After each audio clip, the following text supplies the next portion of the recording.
Bonjour à tous, donc me voici pour une nouvelle vidéo sur mon troisième trimestre. Donc j'ai noté les choses sur mon petit agenda. Et donc là actuellement je suis à 37 semaines et demie. Donc on est le 14 septembre.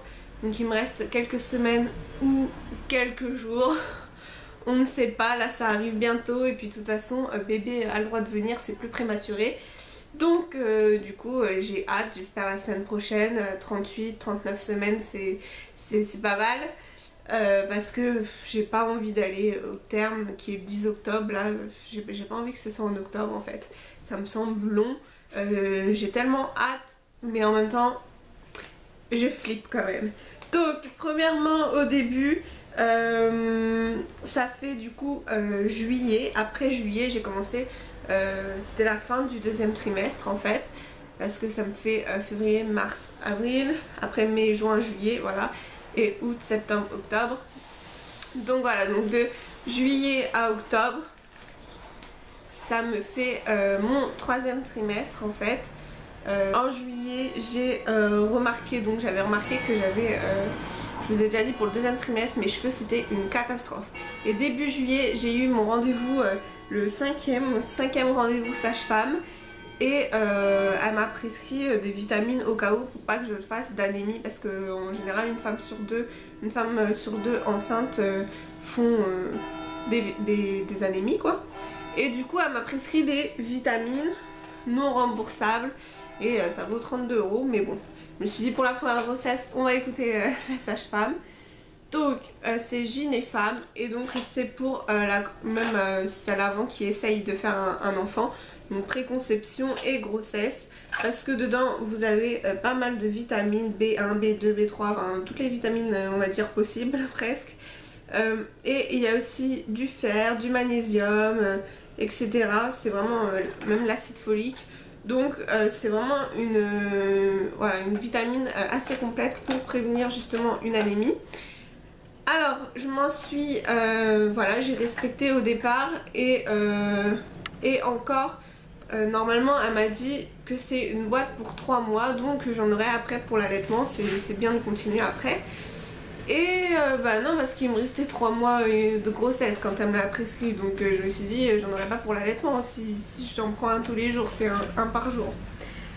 Et au final j'ai commencé à le prendre. Et ça m'a, voilà, j'ai eu des effets indésirables avec ça, c'est avec le fer, ça m'a constipée. Je vous parle avec chaque détail.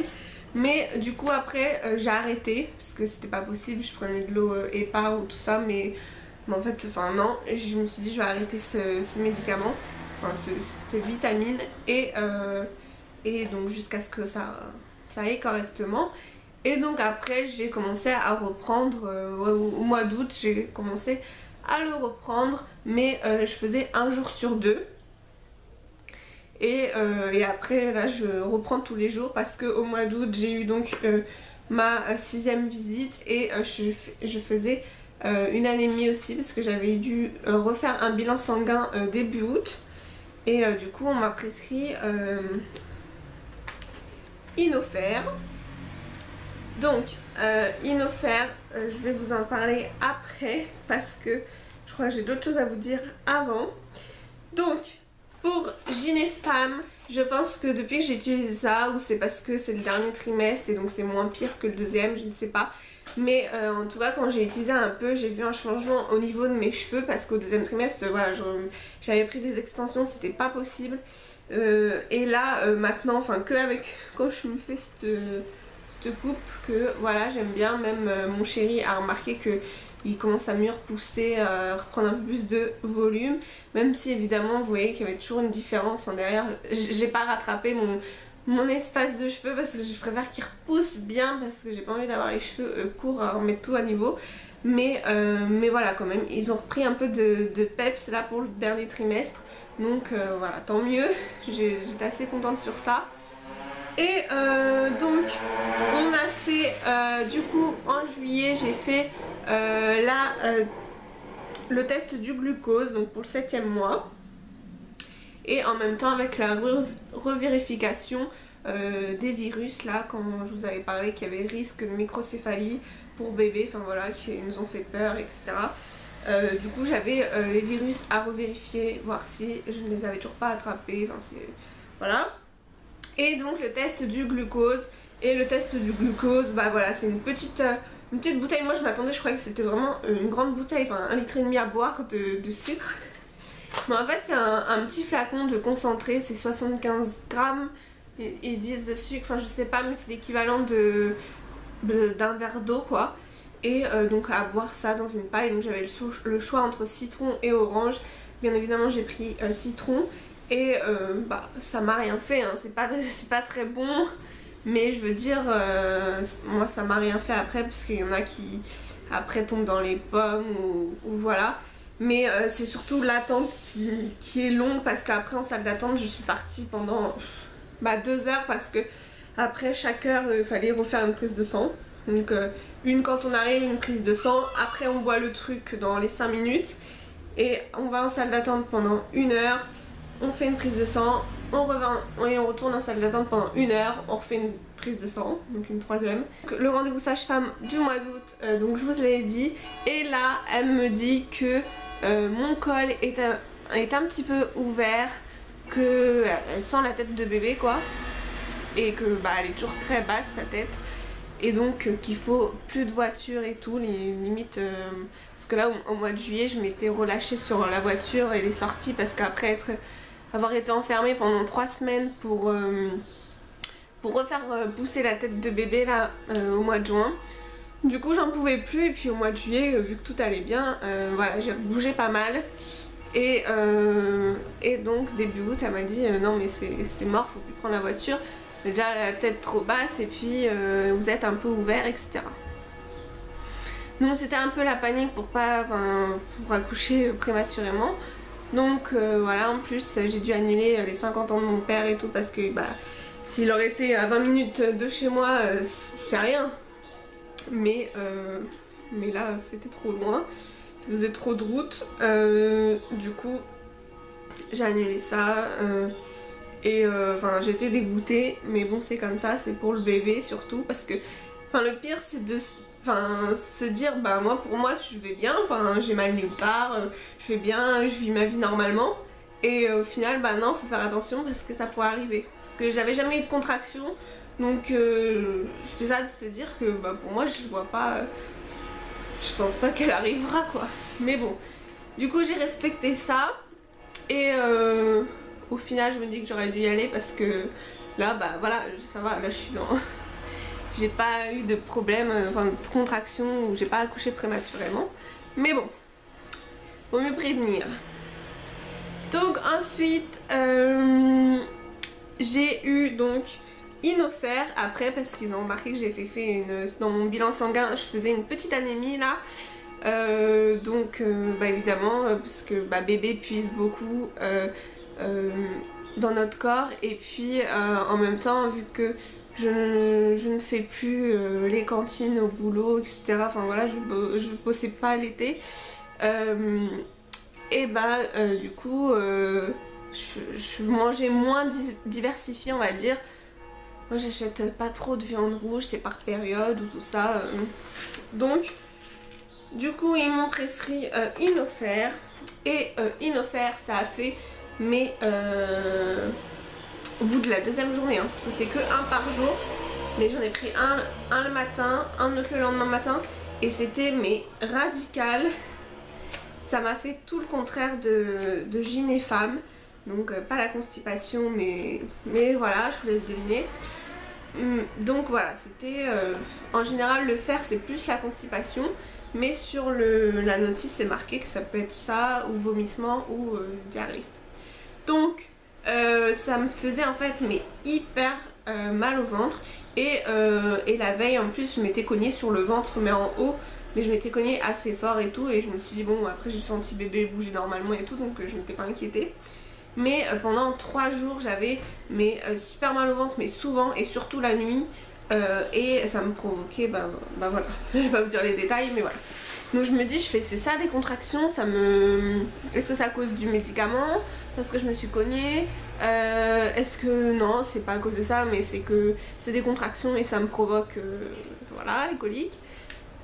Du coup, au final, ma grand-mère, ma tante ont voulu que j'aille à l'hôpital, aux urgences. Alors moi si je suis pas en train de mourir, on va dire, j'aime pas aller chez le médecin, chez l'hôpital, à l'hôpital, etc. J'ai pas été habituée comme ça. Je me soignais toute seule ou tout ça, j'ai pas été habituée aux médicaments, j'aime pas trop. D'ailleurs, du coup, en début août, elle m'avait prescrit des spasmons à prendre 2 le matin et 2 le soir pour éviter que le col s'ouvre. Alors bah au départ j'ai suivi ça pendant quoi, 2 semaines, et après j'ai arrêté parce que je prenais quand j'avais vraiment pas le choix et que je devais prendre la voiture ou que j'avais un rendez-vous après. Mais au final j'ai arrêté parce que je me dis moi je suis pas médicament, je vais pas me droguer à ça alors que j'ai même pas mal. Si pour empêcher le col de s'ouvrir, des spasmons, enfin je vois pas, je vois plus pour les contractions, les mal de ventre, mais enfin voilà. Du coup j'en ai pris que ouais, 2 semaines à peine, même pas, peut-être 10 jours. Mais parce que je trouvais que c'était énorme, 2 le matin, 2 le soir. Moi c'est pas mon... J'aime pas prendre des médicaments, mais bon. Et du coup je suis allée aux urgences parce que bon, bah, de toute façon j'y serais pas allée de moi-même. Mais là ça tombait bien que voilà, on était en panne d'une voiture. Et donc au final j'avais pas de voiture moi parce que chérie était au travail. Et au final... ma grand-mère est venue me chercher pour m'emmener. Et donc voilà, j'ai pas eu le choix. Je suis allée aux urgences, c'est passé extra vite, c'était les urgences exprès maternité en fait. Parce que moi j'étais allée dans le général, je savais pas que c'était à part. Et au final je suis passée extra vite parce que bah, j'ai dit que j'avais des contractions, du coup c'est prioritaire. Et donc j'ai expliqué mon cas, ils m'ont fait analyse d'urine et tout. Elle m'a regardé le col et tout, donc elle m'a dit que... Et c'est là qu'elle me dit en plus que non, il est bien le col, mais oui, très bas le bébé et tout. Et donc du repos et tout. Et après faire un monitoring. Donc j'ai été faire un monitoring et elle m'a dit que inophère en général, non, ça fait pas de diarrhée, c'est la constipation. Mais bon, sur la notice c'est bien marqué soit l'un soit l'autre, et sur Instagram il y en a où ça arrive aussi que ce soit bah voilà, comme j'ai eu. Mais elle me dit c'est peut-être à cause des contractions que ça provoque ça. Je me suis dit bah je suis mal barrée si c'est à cause de ça. Le jour J, bref. Et je vais au monitoring pendant une demi-heure, donc c'était la première fois, j'ai fait une photo sur Instagram. Et donc avec ma grand-mère qui était à côté. Et c'était drôle parce que enfin, le cœur du bébé, mais ça bat. Normalement c'est entre faut que ça fasse entre 120 et 170, ils ont dit je crois. Et moi à chaque fois en général c'est 140, donc enfin c'est parfait. Et donc là des fois ça allait de 120, 130, 140, ça rebougeait, mais à chaque seconde ça passait de... Il y avait 10 pulsations différentes, enfin, c'était impressionnant. Et au début j'ai eu mal vite fait au ventre, enfin 2 fois, comme si ça me faisait bah oui, un peu diarrhée ou douleur de règles, voilà. Et donc c'était des mini contractions, donc j'ai eu 2 mini contractions, mais rien, pas de travail du tout évidemment. C'était pas régulier, j'en ai eu que 2 ou des petites à la fin aussi. Et à la fin le bébé se réveillait, donc vous voyez sur la courbe que ça bougeait plus. Et une fois c'est passé, c'était un peu plus que 170, donc moi j'ai eu peur. Ça devait faire 179, 180, je me dis oh là, on m'a dit c'est 120, 170, et une fois c'était 114 et une fois 179. Alors bon, du coup j'ai demandé après à la sage-femme, et une fois ça a dû taper elle a dû taper dans le truc du monitoring, et d'un seul coup ça faisait 2-3 fois ça a fait rouge en fait, et on voyait plus la pulsation. Donc avec ma grand-mère on se dit c'est bizarre, le cœur du bébé il va pas s'arrêter comme ça, enfin ça repartait, ça se réteignait. Et donc on a demandé à la sage-femme, et oui c'est quand le bébé tape dans le truc là qui nous pose, et au final bah voilà, ça détecte plus le battement du cœur, mais sinon il n'y a pas à s'inquiéter, le cœur du bébé s'arrête pas comme ça. Parce que là, plus ça passe, plus j'ai peur qu'il y ait un souci avec bébé et tout. Enfin, ça me fait stresser aussi pour ça. Voilà, je vais devenir maman, alors ça y est, je vais commencer à paniquer à chaque fois, à surprotéger. Non, mais du coup, au niveau des pulsations, c'était normal aussi que ça, même si ça fait plus de 170, bah c'est comme si nous on faisait un footing, voilà, elle nous disait. Donc voilà. Après ça, elle a fait une échographie, donc moi je voyais rien dessus, et au final elle me dit bah c'est parce que moi je vois hein, très bien, mais c'est parce que elle est un peu vieille la machine là. Donc voilà, elle nous expliquait, enfin tout allait bien, même au niveau où j'avais été cognée. Ils étaient étonnés que je vienne 4 jours après, alors que je m'étais cognée, mais j'ai dit bah je sentais bouger et tout, donc bouger normalement, donc voilà. Mais parce qu'il y en a qui doivent venir dès qu'ils ont un petit truc, ils viennent. Et puis là c'est vrai que j'aurais dû venir peut-être avant, mais voilà. Donc aucun souci, etc. Et après je n'ai pas repris ce médicament et c'est allé mieux. C'est voilà, j'étais normale. Donc là je commence à reprendre depuis quoi, depuis deux jours, c'est tout. Mais je commence à reprendre du coup quand même, parce que bah, je suis en manque de fer quand même, donc il faut que je soigne ça. Donc je refais comme avec Gyn et Femme, là je le prends un jour sur deux, et donc on verra. Pour l'instant je l'ai pris du coup il y a 2 jours et aujourd'hui, et tout va bien. Donc on verra, parce que bah, la première fois ça m'avait fait dès que j'en ai pris, non, au deuxième cachet, au deuxième jour direct. Mais voilà, c'est le temps que le corps s'habitue, je pense, comme avec l'autre vitamine. Donc voilà.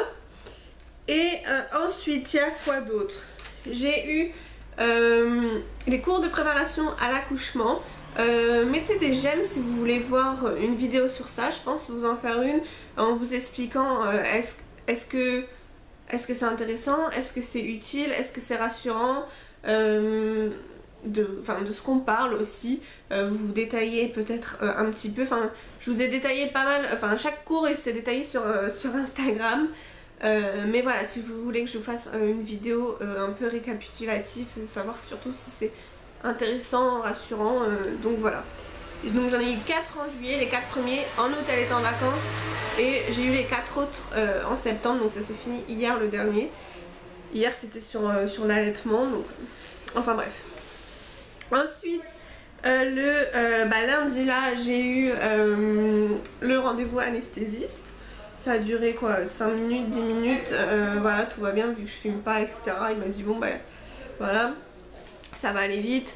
Et je lui ai parlé, j'ai pensé à dire que j'avais une mini scoliose, apparemment, qu'on m'avait dit ça à une visite du médecin à la fac. Et donc du coup il a regardé, il m'a dit ah oui non c'est très mini, ça pose pas de problème pour la péridurale.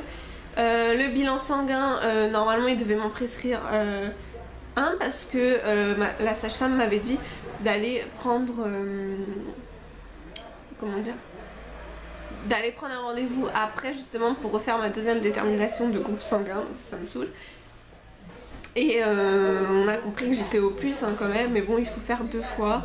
Et en plus moi je l'avais fait déjà au départ dans un autre labo, mais non c'est l'hôpital qui doit l'avoir 2 fois chez lui quoi. Et du coup pour en même temps après aussi avoir l'ordonnance pour le bilan sanguin que l'anesthésiste prescrit. Donc en fait l'anesthésiste il sert à pas grand chose quoi, à part nous poser des questions, à noter sur sa feuille, et puis voilà. Là je pensais qu'il faisait aussi la piqûre, ou je sais pas, qu'il regardait plus, je sais pas, mais en fait ouais, c'est comme un médecin. Et du coup bah lui il a dit que c'était pas la peine de faire un bilan sanguin, parce que j'en avais déjà fait le 5 août, donc c'était pas la peine, alors que bon j'accouche un mois, enfin début octobre normalement. Et au final après je suis passée pour faire une prise de sang. Ils m'ont dit bah si normalement, parce que lui il avait marqué à faire le bilan le jour même de l'accouchement, alors le temps d'avoir les résultats ou tout ça, enfin bon. Donc niveau symptômes, donc voilà, le ventre qui a fortement grossi, beaucoup plus qu'avant. et du mal à marcher des fois, je me sens comme une vieille, enfin là surtout parce que là j'arrive à la fin, mais voilà, j'arrive pas à rester assise normalement, il faut toujours que je croise mes jambes, donc, du coup je peux plus les croiser comme une fille, je les croise plutôt comme un mec en fait, on va dire. Mais ça me tire quand même, mais voilà, enfin, j'arrive pas à rester en place. Et donc à chaque fois que je marche, je me lève, enfin je suis un peu comme une vieille, des fois mon chéri m'aide à me lever du lit ou tout ça, mais ça me tire les ligaments, donc bon c'est tout à fait normal, ça me tire au niveau entre les cuisses, pas forcément le ventre, mais le ventre si je reste trop longtemps debout je le sens lourd. Et sinon je sens là parce que j'arrive à la fin que bébé appuie sur la vessie, donc des fois déjà je vais souvent aux toilettes même la nuit, enfin c'est horrible. Pendant un temps là ça allait mieux, il y a quoi, il y a 2 semaines, mais là c'est un peu reparti, enfin non je me relève qu'une fois donc ça va, mais avant c'était la cata. J'ai une période là il y a quelques semaines, là ça commence à aller mieux et puis je pense là ça va commencer à repartir, c'est pas terrible. Mais quand le chéri n'est pas là, j'arrive à faire des grasses matinées et que je dois pas me lever. Là mes rendez-vous sont finis pour l'instant, donc que je dois pas me lever, j'arrive à bien redormir le matin jusqu'à 11h, 10h. Et donc ça fait du bien parce que sinon c'est vrai que je faisais des siestes l'après-midi parce que on se couchait à minuit 3h, vers minuit. Après à 3h je me réveille, à 6h je me réveille. Ouais, c'était pas possible. Et donc voilà, le ventre qui tire, je sens lourd. Et donc là, je sens que des fois, je fais plus souvent pipi, évidemment. Mais aussi, c'est que des fois, d'un coup, enfin, je viens d'aller faire pipi. Et d'un coup, j'ai encore envie. Ou d'un coup, je sens comme quelque chose qui appuie, c'est la tête de bébé, hein, qui appuie sur ma vessie et c'est direct qu'il faut que j'aille aux toilettes quoi, c'est d'un coup, c'est marrant, c'est pas comme si bon j'ai un peu envie de faire pipi, voilà. Il y a des fois ça arrive où c'est d'un coup faut que j'aille, tu sais c'est une urgence. Enfin bref. Sinon à part ça, donc voilà. Bébé bouge, toujours pareil, hein, autant, enfin c'est pas trop, c'est ni pas assez. Ça me fait pas des bosses énormes comme je peux voir sur des vidéos et tout, non. Mais en fait il y a le dos qui est à droite, la tête est en bas, le dos à droite. Et donc des fois je sens le dos qui se remet en position, qui se colle contre mon ventre. Et sinon les pieds à gauche. Et les pieds je sens bien, alors toujours quand je suis sur le côté gauche, elle aime pas du tout hein. Parce que quand je suis allongée sur le côté gauche, voilà, elle me donne fort des coups de latte. Et voilà, et donc après quand elle fait la fête ou tout ça, souvent elle a le hockey. Ça j'aime pas. Moi dans la grossesse de toute façon j'aime rien, à part la sentir bouger.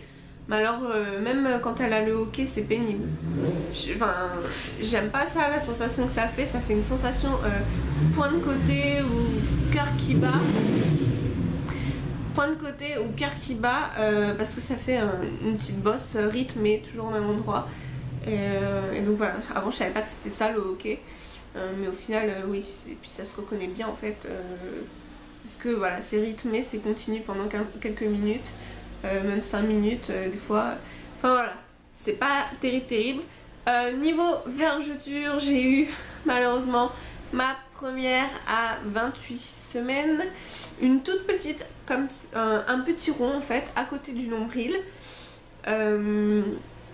à 28 semaines, et je me dis oh là là, je me remets encore mais 3-4 fois par jour de la crème, de l'huile, pas forcément spéciale vergeture, mais des fois l'huile d'amande douce c'est très bien réputé, l'huile macadamia et de la crème hydratante beurre corporel normale en fait, c'est pour hydrater. De toute façon si la peau doit craquer, elle craquera, et malheureusement c'est ce qu'elle a fait, et c'est un peu héréditaire je crois.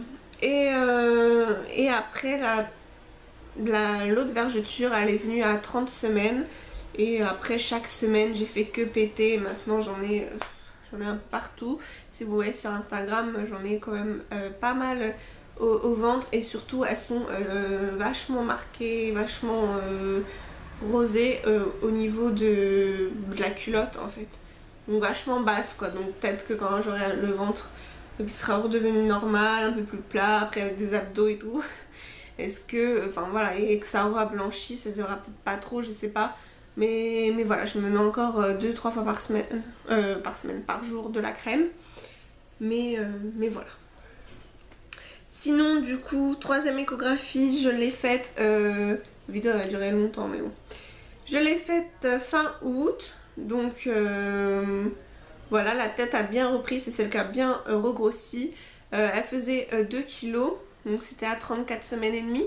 Elle faisait 2 kilos, donc toujours c'est dans les courbes, mais toujours petit bébé apparemment. Du coup j'ai une écho de contrôle pour sa croissance à faire le 23 septembre. Donc on verra. Bah, vous aurez déjà vu cette vidéo. Donc si j'ai pas accouché, j'ai une écho de contrôle à faire. Et pour voir si elle a une croissance toujours pareille. Si c'est toujours pareil, elle était estimée à terme à 2,8 kg, 3 kg. Je vais prendre quand même que du 1 mois. De toute façon, ça se trouve, souvent ils se trompent. Ou elle a une poussée de croissance à la fin, souvent. Donc voilà, je prends quand même que du 1 mois. Je préfère un peu trop grand que trop juste. Et puis voilà, ça grandit vite. Donc là, on arrive bientôt à la fin. Et j'ai... au premier trimestre, j'avais peur parce que je me voyais un peu grossir doucement. Enfin, ouais, nauséeuse, un peu grossir. Et puis je me dis, ça y est, je suis enceinte, j'ai peur de l'accouchement quoi. Au deuxième trimestre, tout allait bien parce que bah à part l'histoire de microcéphalie, dentiste, carie et cheveux n'importe comment, mais sinon je sentais bébé bouger et tout, donc au niveau de ça voilà, j'étais pressée et j'avais pas, je pensais pas à l'accouchement. Mais alors là on arrive à la fin et alors là je commence à avoir peur. Bah pas, mais j'ai pas peur à me stresser et tout ou à me plaindre. Enfin je le dis sur Instagram que j'ai peur. Je demande comment ça s'est passé aux filles, leur accouchement etc. là, qui ont accouché en septembre ou tout ça. Parce que je vois qu'il y en a pas mal qui accouchent et tout. Donc je me dis bah moi c'est bientôt mon tour. Et j'ai hâte, mais ça me fait peur. Pas au niveau des contractions alors qu'on me dit que c'est le pire. Donc du coup ça me rassure un peu. J'ai pas peur d'avoir mal au ventre. Ah oui, bah oui, c'est horrible. Je sais bien, mais voilà, moi c'est vraiment le passage du bébé. Une tête comme ça qui passe, je me dis comment ça peut passer quoi. Mais bon, le corps est bien fait. Mais voilà, c'est juste ça. Mais sinon, voilà, après si j'ai la péridurale. Mais bon, avec les cours de préparation à l'accouchement, ça donne moins envie de prendre la péridurale. Mais bon, je vous raconterai. Donc voilà, là il me reste soit quelques semaines, il m'en reste du coup 4 maximum. Et même pas 4, 3 et demi maintenant maximum. Parce que là ça y est, on est... Ouais, il me reste même pas 1 mois là au maximum. À part si je fais terme plus 3, j'espère pas. Mais du coup voilà, j'essaye de toute façon de rebouger un peu plus et tout. De reprendre un peu la voiture et tout parce que bah voilà c'est les dernières semaines. Si bébé arrive c'est pas grave, mais sinon j'ai pas de contraction. Si j'en ai ça dépend. Dimanche j'en avais peut-être 20, je sais pas, 10 à 20 par jour, mais ça fait des douleurs de, comment dire, de règles là, ça fait pas la diarrhée là, mais ça fait douleur de règles, donc un peu plus doux. Je sens que ça durcit un petit peu, mais pour moi il est toujours dur mon ventre, donc voilà c'est pour ça. Mais maintenant du coup depuis le monitoring bah, je reconnais quand c'est une contraction, du coup bah dès que j'ai un petit peu mal au ventre en fait c'est ça. Mais c'est pas une grande douleur, c'est pas des grosses contractions, c'est bah, rien du tout en fait. Mais donc voilà, j'espère que ça va commencer à être un peu plus j'allais dire j'espère que ça va être un peu plus douloureux. Non mais je dirais pas ça sur le moment, mais j'espère que ça va commencer à travailler, puis voilà, à arriver. Je sais pas, il y en a qui perdent même le bouchon muqueux, on peut le perdre 2 à 3 semaines avant l'accouchement. Moi j'ai rien du tout. Donc voilà. Donc je vous laisse là parce que c'est un peu le bazar dehors. Mais donc voilà, si j'ai oublié quelque chose n'hésitez pas à me dire ça en commentaire. Et puis donc je vous retrouve la semaine prochaine. Normalement il me semble qu'il restera une vidéo pour septembre, il me semble. Et du coup bah voilà, peut-être que d'ici là j'aurai accouché ou je ne sais pas. De toute façon je vous ferai une vidéo sur mon accouchement et je vous expliquerai tout sur Instagram. Et donc voilà, j'espère que ça se passera bien. Et puis vous, prenez soin de vous aussi et de votre bébé. Si, je sais pas, enfin les futures mamans. Voilà, j'espère que ça se passe bien. Peut-être que si vous me suivez et que vous devez accoucher en septembre, peut-être que vous avez déjà accouché là. Enfin bref, et félicitations. Donc voilà, donc je vous dis à la semaine prochaine et gros bisous.